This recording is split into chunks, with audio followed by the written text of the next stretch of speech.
여러분 안녕하십니까? 헬로티비 뉴스입니다. 인천시 예산으로 해외 관광을 다녀오고 그 자리에서 성추행 사건이 벌어진 인천 상인연합회의 문제점 전해드린 바 있는데요. 이런 일들에도 정작 연합회를 관리 감독할 수 있는 기관이 없는 상태입니다. 문제점이 노출된 연합회, 개선할 방법은 없을까요? 송효찬 기자의 보도입니다. 현재 인천 상인연합회를 대상으로 가장 논란이 되고 있는 것 중 하나가 바로 불투명한 운영입니다. 저희 회원사들한테 1인당 40에서 50만 원 돈을 받고 갔는데 라오스 택시 기준을 확인을 해봐도 평일날 가서 저희가 갔다 오는 기준으로 했을 때는 60만 원 미만이거든요. 근데 이 금액이 어떻게 된 건지 거기에서도 좀 많은 의문점이 들고. 앞서 인천 상인연합회는 선진지 탐방이라는 이름으로 라오스 관광여행을 떠나면서 인천시로부터 지원을 받고 참석 회원들로부터 회비를 받았습니다. 하지만 비용 사용에 대한 제대로 된 검증은 없었습니다. 예산을 지원한 인천시 역시 지원한 금액에 대한 영수 처리 외에는 확인할 방법조차 없는 상태. 시에서 드리는 예산으로는 정말 정확하게 진짜 식사 비용이라든지 숙박 비용이라든지 거기에 들어가는 교통비라든지 명확하게 나오는 부분들에 대해서 이제 저희가 지원을 해드리는 거고요. 그 외에 뭐 여행 가서 이제 여행 경비라든지 이런 부분들이 또 발생이 될 수 있잖아요. 그런 부분들은 연합회에서 자체적으로 하고 계세요. 시민 열세로 관광을 다녀오면서도 제대로 된 검증이나 관리조차 되지 않고 있다는 것입니다. 이에 시민사회단체들은 연합회 자체적으로라도 감시 체계를 갖추고 투명성 있는 운영이 될 수 있도록 하는 것이 가장 중요하다고 지적하고 있습니다. 조례상으로도 이제 나중에 회계 보고라든지 결산 보고라든지 사업 결과 보고가 제대로 이루어지게끔 해야 되고 그것을 이제 행정부서에서도 결과 보고를 바탕으로 해서 지원 여부에 대한 재평가를 하는 것이 이런 사건을 막을 수 있는 재발되는 것을 막을 수 있는 방법이라고 볼 수 있을 것 같습니다. 더욱이 예산을 지원한 지자체에서도 이와 관련된 조례를 강화하고 실질적인 관리 감독이 진행될 수 있도록 해야 한다고 강조했습니다. 비단 인천 상인연합회만의 문제는 아닙니다. 하지만 여러 회원들의 비용이 들어가고 시민들의 혈세로 만들어진 지자체 지원까지 수반되는 만큼 투명한 운영과 제대로 된 관리가 필요해 보입니다. 헬로티비 뉴스 송희창입니다. 부천시가 자원순환센터 현대화 사업을 앞두고 오는 23일부터 주민설명회를 이어갑니다. 부천시는 부천 전역을 대상으로 자원순환센터 입지가 가능한 부지를 조사한 결과 대장동 607번지, 대장동 84-7번지, 고강동 160-3번지 일대 등 3곳을 최종 선정했는데요. 이에 따라 부천시는 후보지 3곳의 경계에 해당하는 지역인 부천, 김포, 인천과 서울 일부 지자체를 대상으로 전략 환경 영향 평가서를 공개하고 주민 의견을 수렴합니다. 부천시는 오는 2030년 준공을 목표로 자원순환센터 현대화 사업을 단독 시설로 추진 중이며 전체 사업비 6,600억 원의 20% 이내로 주민 편의시설을 조성할 계획입니다. 김포시와 양천구가 12일 서울 2호선 신정지선 김포 연장을 위한 사전 타당성 조사 용역 착수 보고회를 개최했습니다. 김포시와 양천구가 공동 추진하는 이번 용역에는 연장 노선 대안과 신정 차량기지 이전 최적 위치 검토, 열차 운영과 시설 계획 검토 등 최적의 안을 마련하는 내용이 담겼는데요.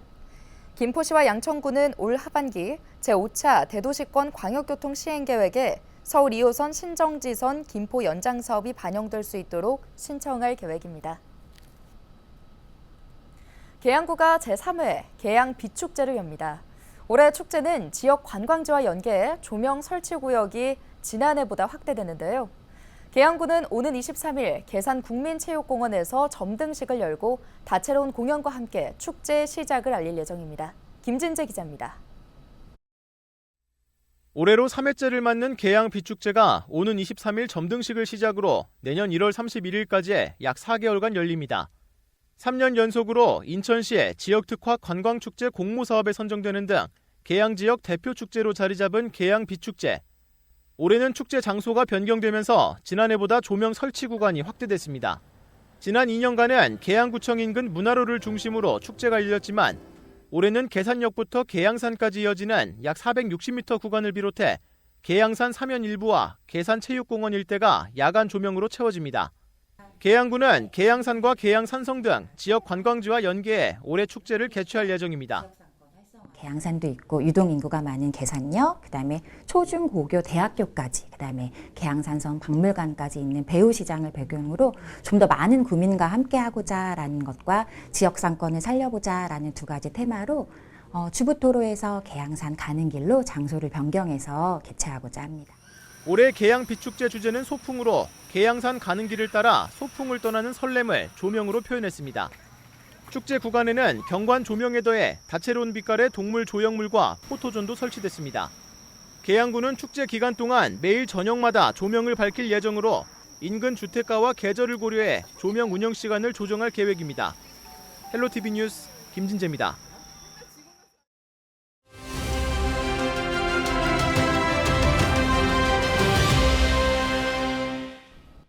정부가 수도권 서부 지역에서 서울 도심권까지 접근성을 높이기 위한 종합교통대책을 발표했는데요.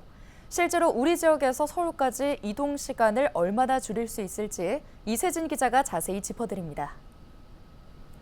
서부 수도권에서 서울까지 출퇴근 시간 최대 36분까지 단축. 지금의 이동 시간을 절반 가까이 줄이겠다는 건데 어떻게 이게 가능할까요? 대도시권 광역교통위원회가 내놓은 계획을 보면 이렇습니다. 먼저 철도 노선입니다. 서울 방화역에서 검단 신도시, 김포 한강 신도시를 연결하는 5호선 연장 사업. 2031년 준공을 목표로 추진됩니다. 지금은 김포 한강 신도시에서 여의도까지 버스로 1시간 20분 정도지만 이 노선이 연장되면 1시간이 채 걸리지 않습니다.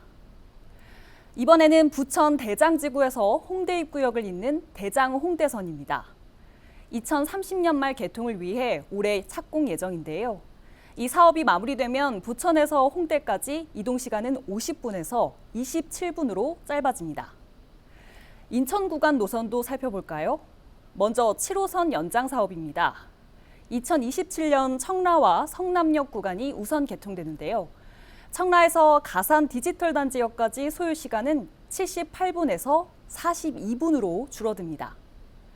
인천 1호선 검단 연장 사업도 내년 6월 마무리되는데요. 노선이 완공되면 검단 신도시에서 계양역까지 이동 시간은 8분대로 줄일 수 있습니다. 소요 시간 단축뿐 아니라 대중교통 선택지도 늘어납니다. 검단, 청라, 김포처럼 서울 이동 수요가 많은 지역은 2개의 광역버스 노선이 더 들어서서요. 강남 권역과의 접근성을 높입니다. 환승역인 당산역과 상암 DMC역을 종점으로 하는 광역버스 노선 2개도 신설합니다. 지옥철로 불린 김포 골드라인의 수요를 분산시키려는 구상입니다.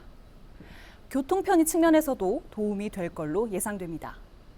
정부는 이번 개선책에 7조가 넘는 예산을 투입하는데요. 불편한 교통망으로 고통을 겪었던 서부 수도권 주민을 위해 속도감 있는 추진을 약속했습니다. 헬로티비 뉴스 이세진입니다.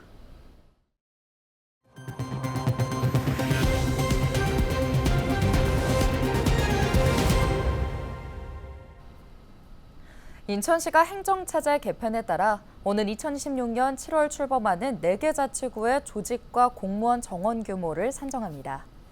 시는 보고회를 시작으로 연구 용역에 착수해 내년 6월까지 영종구와 검단구, 제물포구, 서구 등 4개 자치구의 행정 환경과 수요를 분석하고 조직 설계와 적정 인력 산출, 인력 배치 방안 등을 마련하는데요. 인천 행정체제 개편은 지난 1월 관련법이 제정되면서 확정됐습니다. 2026년 7월부터 중구와 동구가 영종도 중심의 영종구와 중구, 동구 내륙 지역의 제물포구로 개편됩니다. 서구는 검단 지역을 분리해 검단구를 신설하고 나머지 지역의 서구는 그대로 둡니다.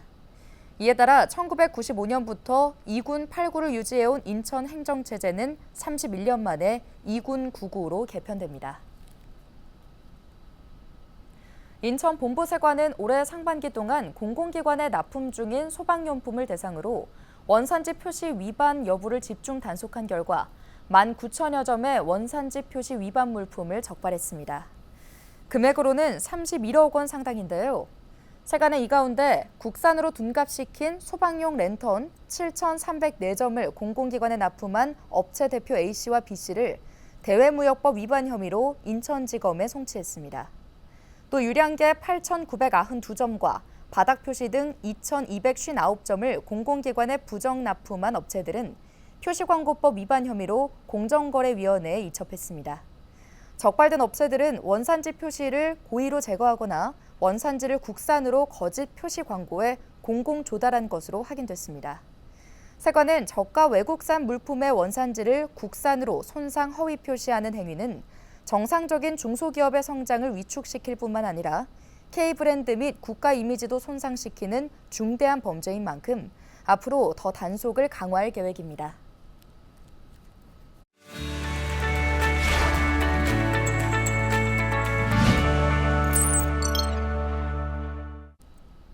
한 주간 우리 지역 국회의원들의 활동을 살펴보는 국회는 지금입니다.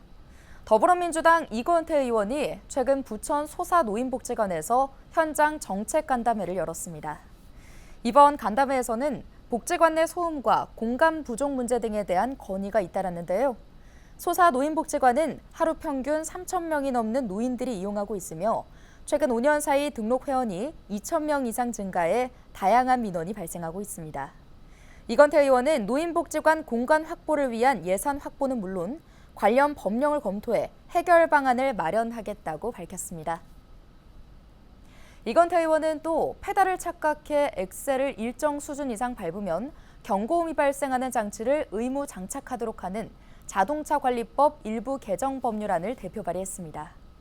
최근 급발진으로 의심되는 자동차 사고가 증가하고 있고 사고의 대부분은 운전자 페달 오인 등 조작 실수 때문인 것으로 조사됐는데요.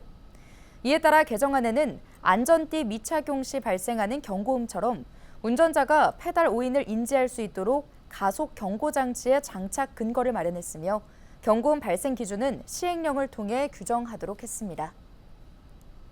더불어민주당 서영석 의원은 미성년 친족 성폭력 피해자 지원을 위한 아동복지법 일부 개정 법률안을 대표 발의했습니다.